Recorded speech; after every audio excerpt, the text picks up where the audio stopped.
Good afternoon, everyone. It's Vicki Williams, the Tennessee State Broker for Epique Realty. And today I'm super excited to have my friend Karrie Woods on this call, who's a power agent out of Arkansas and Oklahoma. She's a double achiever. Hey, Karrie, welcome to the call. Thank you for being here. Hey, I'm proud to be here. Well, first of all, let's tell everybody what a power agent is. So, a power agent is what exactly, Karrie? Well, you have to do at least 24 transactions in a year, or I think $10 million. But depending on the area, because like in California would be easier for 10 million than it would be for my area. So Yeah. they did the 24 transactions, which I think is so cool that it will, cover the whole area, basically, the United States. Yes, so you're not limited. So if you're multiple Mhm. licensed, any sales you do in any states that you're licensed in all goes towards that one requirement to hit Yes, that status, which is yes, great. yes. Okay, so I think I saw where you capped it hit Power Agent like basically back to back. So you're having a great month so far. Okay. Yes. When you and I spoke, we talked a little bit about life before real estate because you didn't start real estate till you were in your 40s. And before that, Right. you had kind of an interesting background, everything from a mechanic Yes. to doing heavy manufacturing work at Whirlpool. Yes. And I was like, okay, how do you go from mechanic to manufacturing to real estate? So tell us a little bit about that transition for you, and also what specific qualities you feel coming from a blue collar background has given you in real estate, and how agents maybe in non-traditional backgrounds can actually leverage that experience. First, I started off, I went to college to be an accountant. So I have that background, and we opened a full service gas station, and I became my husband's mechanic. I changed tires and all that kind of stuff. Went from there to Whirlpool. I worked at Whirlpool 10 years, and there were uh, right before they closed down. I guess it's about 2 or 3 years before they closed down. They let people do a buyout, which is what I did.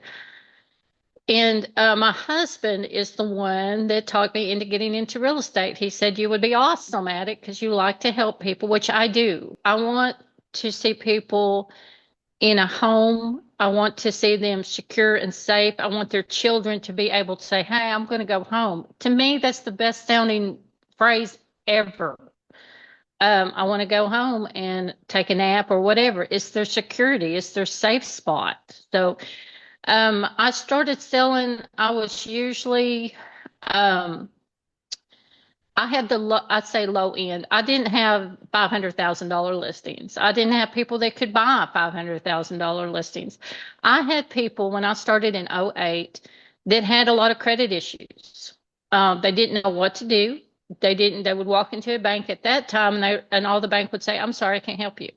So I got to where I would say, "I can get you in a house."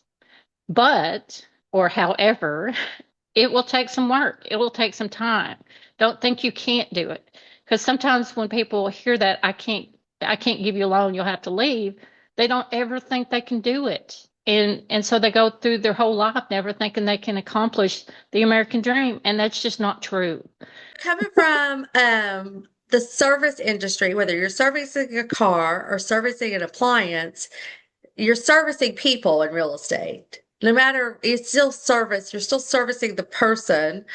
You just have a different product. And I love that you have great work ethic. Obviously, working as a mechanic, working on the line in a factory creates great work ethic, which I think a lot of people feel that real estate is easy. Oh, I just show houses. I go show pretty houses Yeah. all day. That's not real estate. That's No. 1% of what we do, right? Yeah. Yes. So when we spoke also, I said, okay, Karrie, your first year of real estate, you just hit it out of the park. You decided you didn't know what you were doing. You really didn't have a good mentor where you were at, but you had another agent that kind of felt lost alongside of you. So you guys just linked arms and said, let's go door knocking. Yes. And you Yes. knocked doors. And as a result, you closed 7 houses, had Yep.7 transactions. And I thought that was pretty impressive. So, for those on this call that are maybe thinking door knocking doesn't work or door knocking's hard, tell us a little bit about how you chose which neighborhoods you were going to target, what doors you were going to knock on, and what did you say that started the conversation? I'm not shy by any means. I just go up and I knock on the door and say, "Hey, I'm Karrie Woods. I'm a real estate agent. If you need anybody or know anybody, I'm here. I'm local, and I'd love to help you." Sometimes those are just simple words and quick. And yes, you're going to talk to 100 people that's not going to do anything, but you're going to get those few that will. And the main thing is just to be yourself. Also, one thing I didn't know at the time too is, I have friends, I have family that all I had to do was call. And so if I were a new agent today, I would sit down and write out my friends, a list of my friends, or go through your phone book. I mean, your phone. 50, I know you got at least 100 people in your phone. Most people do. Just call them. You don't have to necessarily say, "Hey, I need you to buy a house for me." Just talk to them and just, gradually say, "Hey, I started a new job. This is what I'm doing. If you can help me, that would be awesome." Um, just start out simple. And usually the simplest things are the best things, I think. Keep it short and simple. There's an acronym for that KISS, right? Yeah, Okay. yes, Yes. yes. You were able to build a successful business while keeping your grandkids daily. I've been there. I know what that's like. And we said together, we don't know how mamas do it or daddies do it that stay home with littles and run a successful real estate business. That is amazing. Yeah, it But really you said you would even take your grandkids with you to showings and open houses. is. Oh, yeah. So but you've also had to learn how to build systems and strategies around your business that could give you family time. So, how do you juggle that work-life balance, Karrie? Well, I'm still working on that. However, I think you have to set your priorities and you have to set your goals and you have to set a calendar and realize that your calendar is just as important as somebody else's, or your time is just as important. Um, yes, do I still jump up and run and go when someone calls? Yes. I'm getting better with saying, "Hey, I've got an appointment at this time." And it's okay to tell them, "Hey, I've got an appointment at this time," which it could be with your family. It could be family night. It could be movie night. You need to have your time and your space. If not, they're going to use you up, not meaning to, but you're going to get used up. So you've got to have that balance. You've got to stop and say, "I got to have some me time," and just tell them, "Hey, I've got an appointment, but I can do it at this and this time, which is better for you." Does Good that make sense? advice. I love how you said they will use you up, not because they mean to. They don't know. They don't know that you've No, already been burning the candle at both ends for 14 days in a row and no. you're exhausted. They just want to see a house at 2 o'clock, you know? And so I love that Exactly. you said that. Went from 7 deals your first year to 37 deals. What specific changes or activities did you implement to scale up to that level? What did I do? I just went out and talked. I've done some community activities and stuff like that, and helped gather toys for kids for school. Now, I don't do that for recognition, but it does get your name out there, and people, start talking to you. And that's the thing. It's relationships. It's relationship to relationships.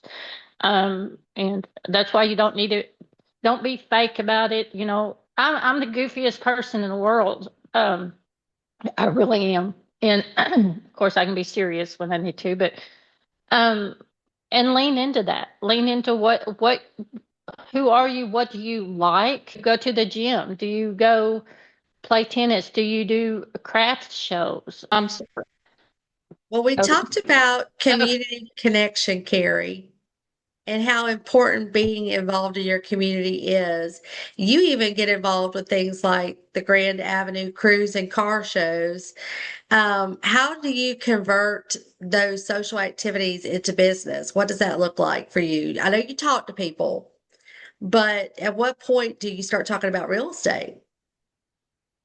Well, a lot of these people are business owners themselves. And so they start talking about their business. I start talking about my business. Or, where do you live? Anything like that. Where do kids go to school? Oh, are you buying a house there? Oh, no, my credit's bad, or I haven't thought about it. The interest rates are too high. It just starts a conversation like that. As you ask them questions, they ask you questions, and it just kind of evolves around because, their personal life and where they live and what they do and what they like to do. And that's home. I think people will try to overthink it, right? I think a lot of Yes. realtors overthink having a conversation with someone about real estate because you don't just come right out and say, I'm a Yeah. realtor. Can I work with you? No, Yes. what you do is you just start asking questions. Eventually it will come up. You'll have your opening. You'll know when it's there. But if you're genuinely just curious about the other person and building a relationship, the opportunity will present itself to talk about what you do for a living. We talked yesterday about the confidence factor.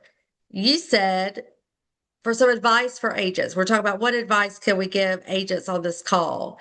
You said find your confidence and remember that nobody's better than you as key advice. Can you share a time early in your career where maybe you felt intimidated or out of your league and how you kind of pushed through that? Oh, absolutely.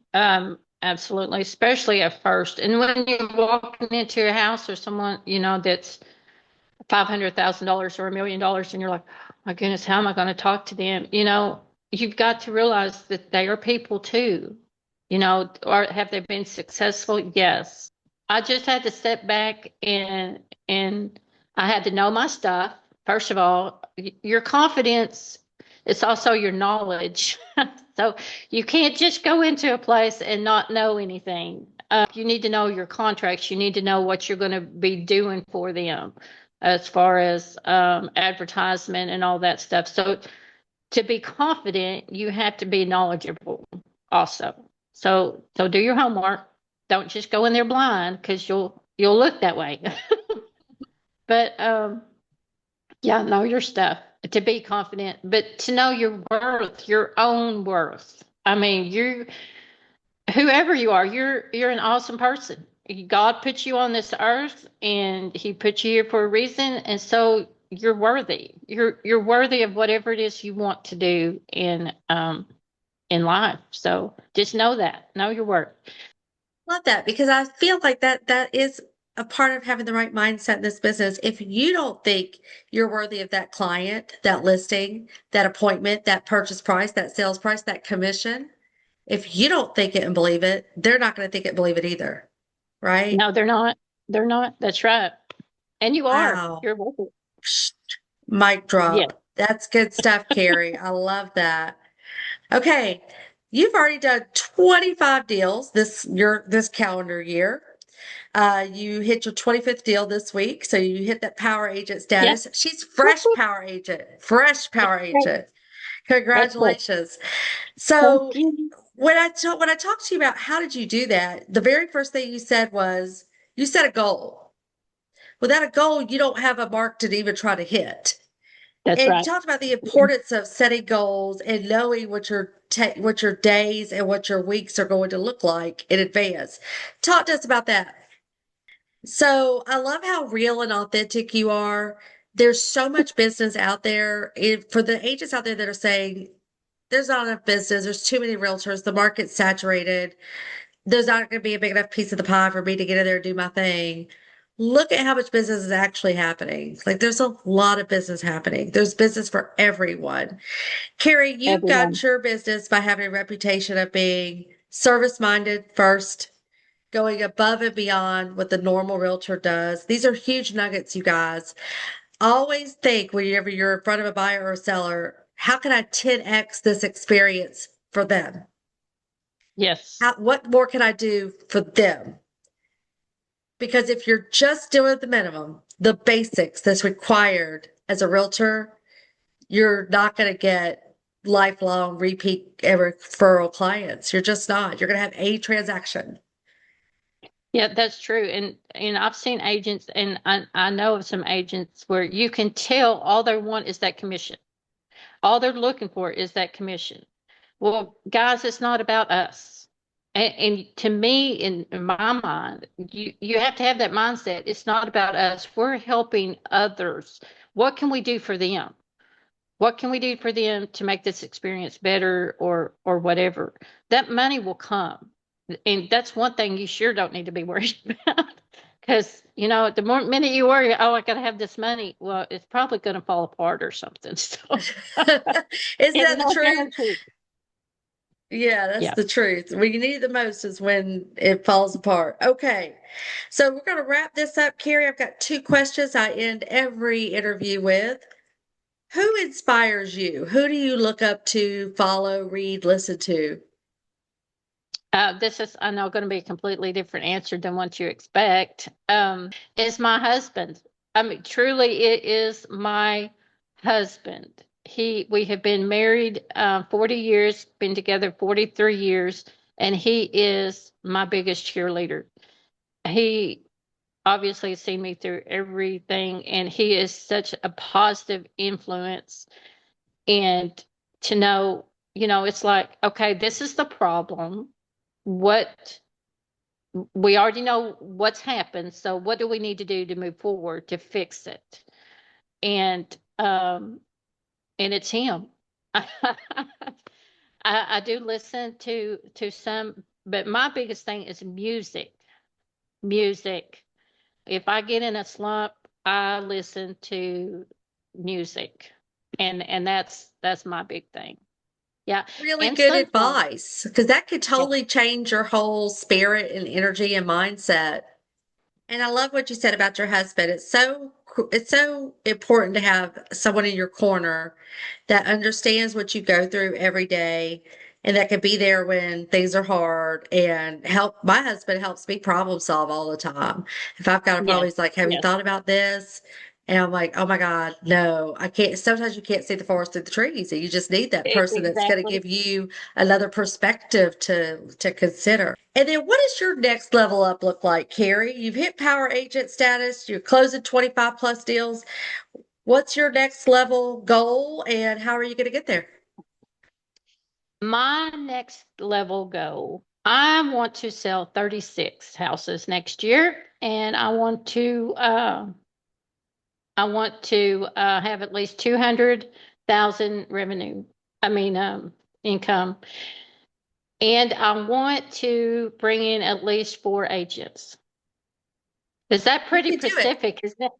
That's very, hey, you can't hit the goals you don't know exist. So I love that answer. I love that Mhm. answer. You could do it. If anybody could do it, you could do it because you're definitely a go-getter. You have great work ethic, great work ethic. And that's Yeah, so, thank guys, you. if you don't have work ethic in this industry, Yeah, it's it's not easy. It's so not not easy. easy. I want to thank you again for your time. Now I learned something new about you, and every time I see a sunflower, I'm going to think about you. I love that story. Thank you for sharing that.